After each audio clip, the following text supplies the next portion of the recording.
साहिब सलाम। तो आज हम बात करेंगे बघेल राजवंश की और कहानी शुरू होती है महाराजा भीड़देव सिंह से। एक ऐसा नाम जो शायद इतिहास में कहीं दब गया, पर जिनकी हिम्मत ने दिल्ली सल्तनत तक को चुनौती डाली थी।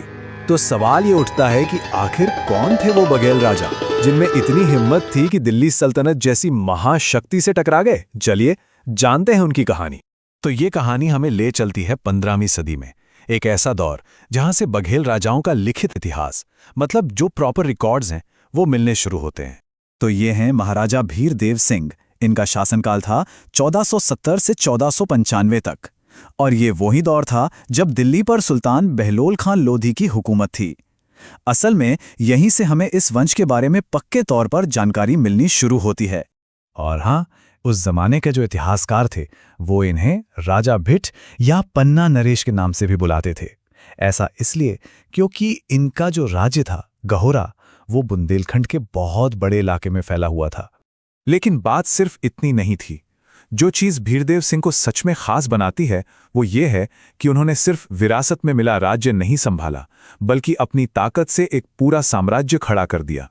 मतलब उन्होंने चारों तरफ अपने राज को फैलाया। उत्तर में देखें तो अरेल यानी आज के इलाहाबाद और कंतित तक, पश्चिम में गहोरा और कालिंजर जैसे मजबूत किलों पर कब्जा जमाया, और दक्षिण में तो सरगुजा और बांधवगढ़ के विशाल किले तक उनकी हुकूमत थी। कुल मिलाकर एक ऐसा शक्तिशाली राज्य जिसकी तरफ कोई आंख उठाकर नहीं देख सकता था। अब जाहिर है, जब ताकत बढ़ती है तो दोस्त और दुश्मन दोनों बनते हैं, और भीड़देव की कहानी में एक पुरानी दोस्ती ने ही एक ऐसे मोड़ को जन्म दिया जिसके नतीजे बहुत बड़े होने वाले थे। असल में महाराजा भीड़देव की अपने पड़ोसी जौनपुर सल्तनत के शर्की सुल्तानों से बहुत गहरी और पुरानी दोस्ती थी। ये कोई नई बात नहीं थी, उनके पुरखों के जमाने से ये रिश्ते चले आ रहे थे। लेकिन किसी को क्या पता था कि बहुत जल्द इस दोस्ती का सबसे बड़ा इम्तिहान होने वाला है। तो उस समय के जो मुख्य खिलाड़ी थे वो हमारे सामने हैं। एक तरफ महाराजा भीड़देव सिंह, बघेल साम्राज्य के शासक, दूसरी तरफ उनके दोस्त जौनपुर के सुल्तान हुसैन शाह शर्की, और इन दोनों के सामने खड़ा था इनका सबसे बड़ा दुश्मन दिल्ली सल्तनत, जिसकी बागडोर सुल्तान बहलोल लोधी के बेटे सिकंदर लोधी के हाथों में आने ही वाली थी। और फिर आया कहानी का वो सबसे बड़ा टर्निंग पॉइंट। हुआ ये कि दिल्ली से लड़ाई में हुसैन शाह शर्की हार गए। अब वो भागे भागे मदद मांगने पहुंचे अपने दोस्त भीड़देव के पास, और महाराजा भीड़देव ने दोस्ती निभाई। उन्होंने दिल्ली के दुश्मन को अपने सबसे मजबूत किले बांधवगढ़ में पनाह दे दी। अब सोचिए, दिल्ली सल्तनत के दुश्मन को अपने घर में पनाह देना, ये तो सुल्तान को सीधी सीधी चुनौती थी, और इसका जवाब तो मिलना ही था, एक बहुत ही भयानक जवाब। तो बस इस बात से दिल्ली का सुल्तान आग बबूला हो गया। उसके बेटे सिकंदर लोधी ने साल 1494 में एक बहुत बड़ी सेना लेकर बांधवगढ़ पर हमला बोल दिया। इसके बाद तो सब कुछ बहुत तेजी से हुआ।